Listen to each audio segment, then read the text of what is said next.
Olá, eu sou o Tataco e a aula é sobre panorama da literatura Brasil-Portugal. Nós, seres humanos, somos marcados pela dualidade. Sempre estamos diante ali da escolha, ou isso, ou aquilo, ou direita, ou esquerda. Sempre um caminho ou outro, embora a filosofia clássica nos diga que nós não devemos nem sermos tristes e nem alegres, seguirmos o caminho da neutralidade, que é o caminho do amor, não tem jeito. Sempre vamos ser indivíduos dualistas. E isso se manifesta nas nossas expressões artísticas. Não diferente a literatura.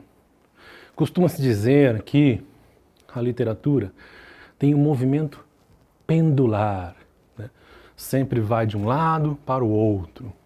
Uma escola literária sempre retoma um aspecto de uma escola anterior a ela, que é a referência que temos. Nossa referência para projetarmos o futuro é o passado.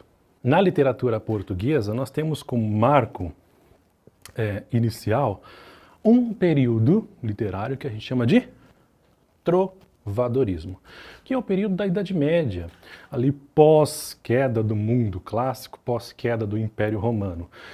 O que conduz a cultura e também a política dessa época é a igreja cristã. Então nós vamos ver uma literatura aqui em Portugal bastante calcada nessa religiosidade e no elemento social imperante que é o sistema feudal. O trovadorismo se caracteriza por cantigas muito simples. Simplicidade essa em oposição ao que fora o período clássico, aqueles poemas longos, complexos e etc. Essa característica muito se deve ao poder da igreja que queria apagar a cultura clássica. Então, vemos aí essa data que marca o trovadorismo. Não vamos nos preocupar muito com data, até porque isso daí é só um recurso didático. As coisas na literatura e na história acontecem mais ou menos ao mesmo tempo. Pois enquanto há o trovadorismo em Portugal, nós sabemos que o humanismo já inicia na Itália, por exemplo. Então, aqui, só para situarmos-nos enquanto recurso didático.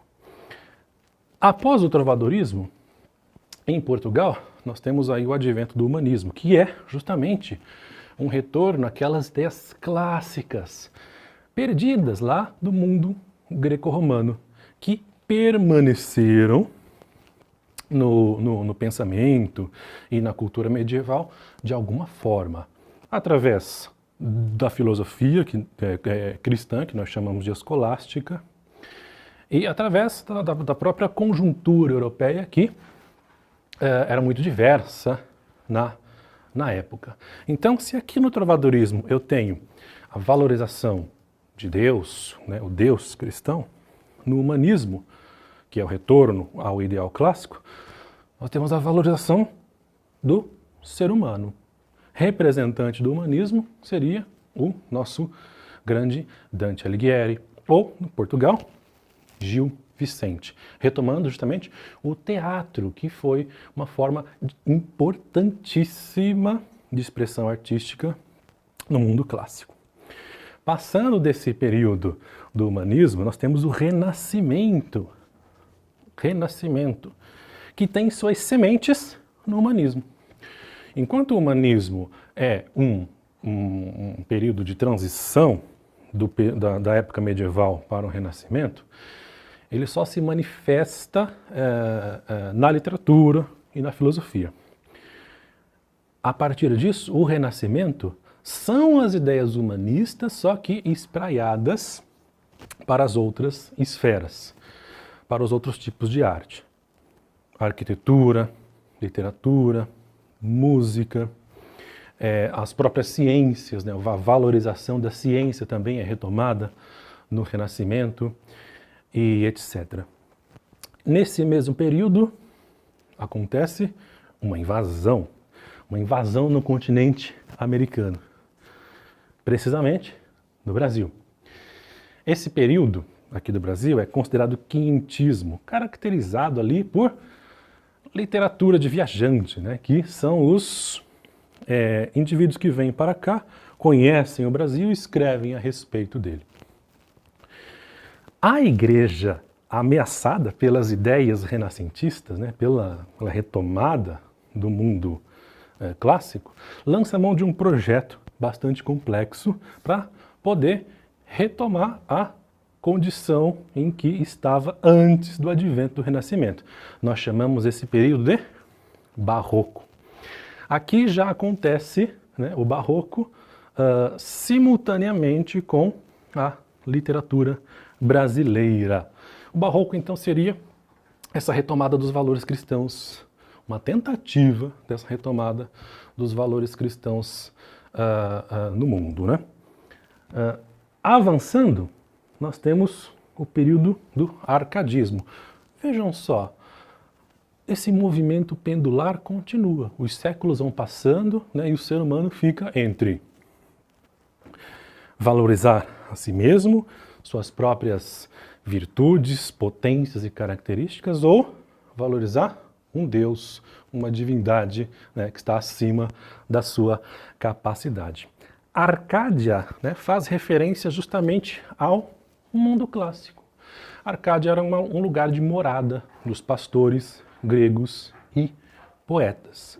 Então há essa retomada de valores clássicos no arcadismo. A gente vai ver isso manifestado na poesia, principalmente. Muitos épicos, poemas épicos vão ser escritos aqui no arcadismo, da mesma maneira que vimos poemas épicos no Renascimento e no humanismo. Após isso, né, após o arcadismo, nós temos a tradição da ruptura. Então vejam só o que acontece. Até o século XVIII, a humanidade, né, na sua expressão artística, na sua forma de se significar e ver o mundo, ficou entre valorizar um Deus ou valorizar a si mesmo, entre o theo e o antropo. Teocentrismo, valorização de um Deus único, ou antropocentrismo, valorização das virtudes humanas. Isso muda a partir do século XVIII. Então, de um Deus para o homem, o ser humano passa a olhar para si mesmo.